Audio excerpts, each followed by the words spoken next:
what's happening? Guys, let's talk about SERGE LUTENS. Guys and gals. Let's talk about SERGE. It's been a while since I've talked about SERGE. There was a time where I was like really deep on a SERGE chase early on in my journey. It was like right after I discovered niche, and I remember how exciting it was. Every SERGE that I ran into it seemed to be a hit. I'm in Tuberose Criminal right now, big floral tuberose. But a lot has changed with SERGE. A lot, especially after like the Sephora transition. It seems like, and I haven't smelled a lot of the things that have come out after Sephora. However, it seems like most of the things that I tried were very different than the early releases. It felt like they were catering to a wider audience, and the perfumes felt more safe and not as like quirky. That's a good way of describing SERGE's perfumes. I found a lot of his perfumes and the style and the aesthetic to be very quirky, whereas if you thought you've smelled every ingredient or every note, SERGE is really good at, if he says he's creating a tuberose perfume, you can better believe it's going to be a tuberose scent, right? And if you feel like you've smelled every tuberose on the market and nothing new has surprised you, SERGE is the brand that will always surprise you with what they do, because it's just so quirky and weird and interesting. It's an interesting and inspiring, and it's great to see that sort of thing. Like here it's blended with a lot of other florals. There's rose and orange blossom, hyacinth, and it's just so floral. However, it's done in this way that is very sterile and ice cold, and it feels antiseptic and almost like Vicks Vapor Rub, like tuberose and a bunch of other really gothic florals are growing out of this tub of Vicks Vapor Rub, because it's so mentholated. It's like getting the rub down and then having the vapors just really clear your sinuses. That's what this perfume feels like. And it's such an odd feeling to see in a perfume. It's been done before. It's not entirely unique, but it's odd. You just don't think of Vicks Vapor Rub when you're wearing fragrance. But yeah, and it seems like almost everything that you try from SERGE is really kind of like bizarre, but also really well done, but strange at the same time. And I don't really reach for a lot of SERGE, and the reason is sometimes I feel like they are more creative and daring, and it's this artistic approach to perfumery than it is wearable. But however, and I've said this before with another perfume, I think it was Gucci's Hortus Sanitatis, I don't always feel like reaching for it, because I know it's a full perfume and there's a lot going on there. It's an event, and I feel like that with SERGE as well. However, after going through with it, I always find the wear deeply, deeply, deeply rewarding, so there's a little bit of hesitation in wearing a SERGE, because of I feel like I really need to make the time. It deserves the time, and I don't want to be distracted or doing other things to really appreciate it. And yeah, that's just how it feels like when I go to approach a SERGE on the shelf. But really always appreciate the beauty of a SERGE, the craftsmanship and the style and the storytelling and the aesthetic. The perfumer, I have a deep respect for the perfumer, Christopher Sheldrake, who's done a lot of things with Chanel.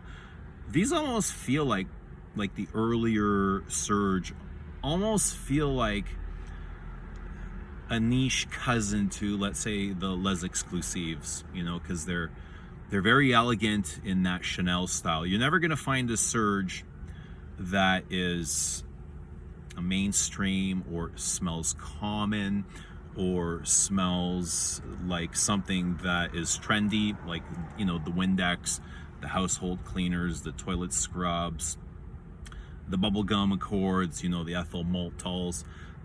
It might happen once or twice, but it doesn't really, you know, it doesn't really happen with Serge. So yeah, it's a great house. I think discovering Serge for me has been, I think they are one of the more creative, and I would put them up there at the top of all niche brands, regardless of what they're going through now. I think, you know, what they had created early on when they had started, and for as long as they were able to create like that, which was a long time, you know, they have definitely put enough out there to be considered one of the greatest niche brands ever.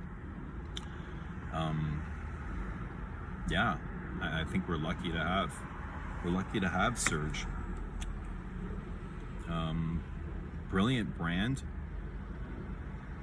I'm not really crazy, and I feel like, I don't know why I had fallen out of touch or out of love with Serge after Sephora. Maybe there was just so many other things going on, or but you know, there's a reason. There's obviously a reason, and I'm not sure if it's worth discovering or going further. The things that I have, I really like. The Serges I have. There's only one that I don't. It's the is it Water Soy? I think it's an Iris Hyacinth, which is really air freshenery. You know, it smells like a big room freshener for me.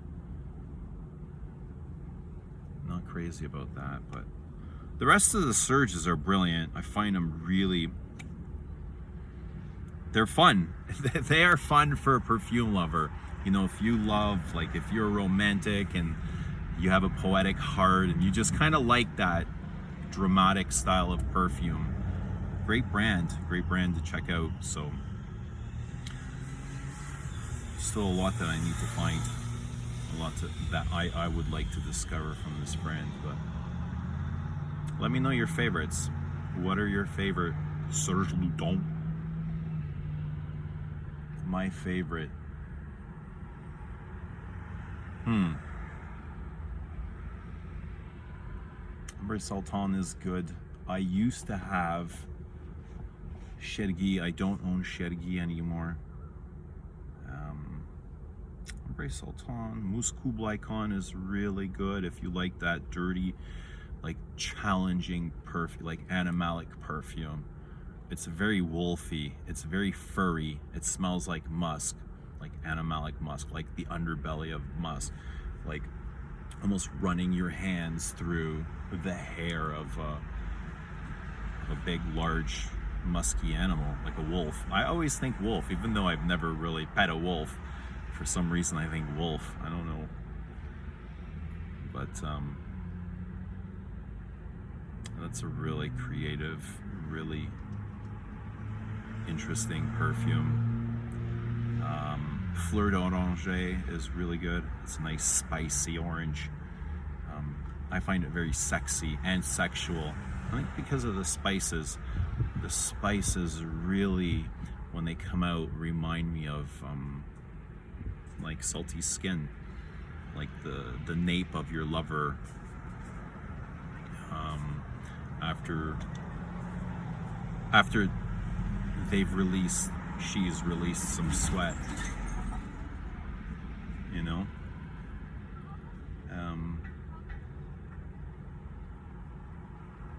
But very orangey too, floral. It's just very sexy, sexual. And perfumes can do that. They can be sexy. Fleur d'Oranger is one of the sexier ones. A la Nuit. That's fabulous. Big jasmine. It's considered by Serge lovers the death by jasmine. I remember going on like a Serge kind of tour, and it was literally right before they were transitioning out those 50 ml bottles, going to 100, changing the label. I remember trying to scoop up as many as I could at Sephora, and they were telling me they were going to send them back, and it was like this wild chase. You know, there's still so many that I wanted that I never got. They got a lot of good roses. I really like Sa Majeste. That was a really nice rose. Actually, I think I got that. I did get Sa Majeste, and I ended up giving it to my mom. She smelled it. She loved it. She is a big rose lover. She loves roses and perfume, so I ended up giving that to my mom. She also took my Tower Rose Flash. She loved Rose Flash and took that as well. Fruity roses, yeah.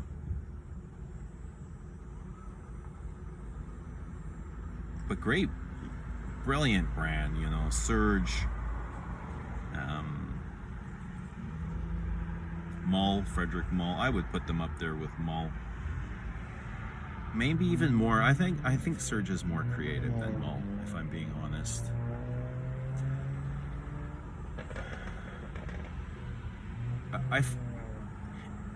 More creative.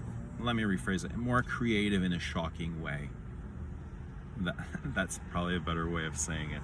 But they're more like, Serge is more like L'Artisan Parfumé, and Mall is more classy. Mall's still keeping it classy. I don't think Mall's idea or his, I don't think he's trying to shock, you know, in his perfumes, which I have a feeling Serge was. Serge, like, he has this, you can read his interviews and stuff. He has this really dark, it feels like this darkness around him, especially artistically. And I get the feeling he gets off on that, which is great. We need that more in perfume. We need that more. Creativity. Great brands like Serge, like Frederick Mall, like Zoologist, Le Labo. Like it or not, I'm gonna say they're creative. Even though I don't, it's like I still struggle with Le Labo to love. I can appreciate some of the creativity, but it's a very hard, like, I find hard to open up and say, here, Le Labo, you know. I'm very selfish with my love when it comes to Le Labo, but it's a really weird relationship anyway. But yeah, I mean, it's good to see. We need more creativity in perfume. And we're starting to see that actually with a lot of indie brands, new indie brands, more now than ever before. And I think, you know, at the end of it all, you could probably thank brands like L'Artisan and Serge for this influx of new brands. They've definitely been an inspiration for me in some way or another, and I think the same way they've inspired me, they've probably inspired thousands and thousands and thousands of other fragrance lovers. So just a tribute to good old Uncle Serge. Really brilliant perfumery. Brilliant. If you haven't tried SERGE LUTENS, you're not in the club. You're not in the club. I didn't start the club. I didn't invent the club. The club was here way before I even showed up. I just joined the club. And until you try Serge, you need to try Serge to join the club. Okay, that's it. And they're not even my rules. Just join the damn club. Join the club. Let us know your favorite Serge Luton. Let us know. Let me know what I need to wear from Serge, or I need to try, or I need to discover. The only one after the Sephora takeover that really strikes a bell, or I can really remember, is like the Couche de Diable, which is the